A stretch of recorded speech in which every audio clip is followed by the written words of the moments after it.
This is cell 52, where Eddie Joseph Leonski, known as the Brownout Strangler, the singing strangler, spent his time in here before he was executed.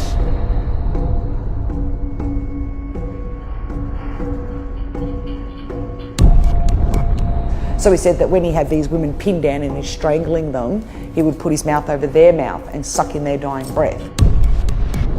So we do have a lot of women that go into his cell and they feel as if there's a present on either side. Probably about 90% of women will say the exact same thing. They can feel a present on either side. This photo was taken about 4 months ago during walk around time. So after every tour we give guests about 15-20 minutes to go and have a self wander. Go back and revisit any place you want, go check out any cell, go to the yards, go wherever you like. Take as many photos as you like. Then you'll hear my whistle and it means come out because we've got another tour on. So a lot of women will go into any cell number 52. This photo was taken about 4 months ago when a lady opened up the door and you can see the pentagram, and this is what she captured inside the cell. Well, it's dark shadow on either side.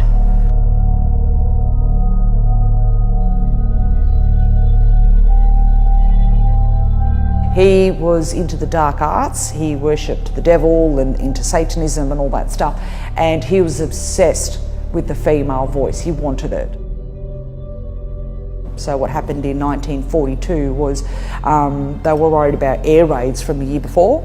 So Melbourne couldn't go into a complete blackout, so they went into what was known as a brownout to minimise light, to deter air raids from above, from people bombing. And it worked brilliantly, but it also made it a perfect playground for a serial killer.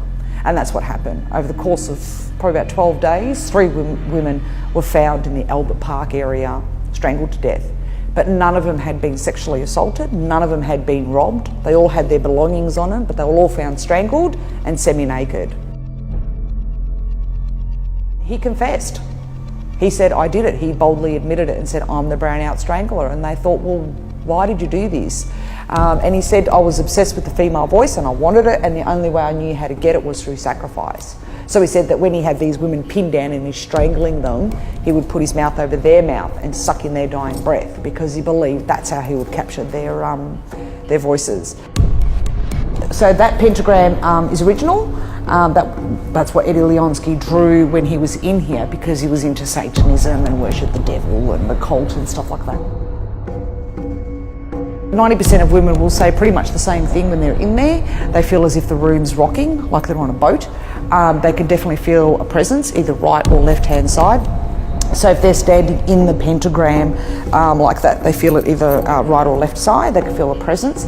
And a lot of them feel short of breath, or their pressure on their chest, or they're being strangled and stuff like that. Probably about 90% of women will say that, definitely. Yeah, they can hear singing, they can hear talking, whispering, cold spots, like they'll feel as if just half of their body is just completely cold and the other half is just at normal temperature. Yeah.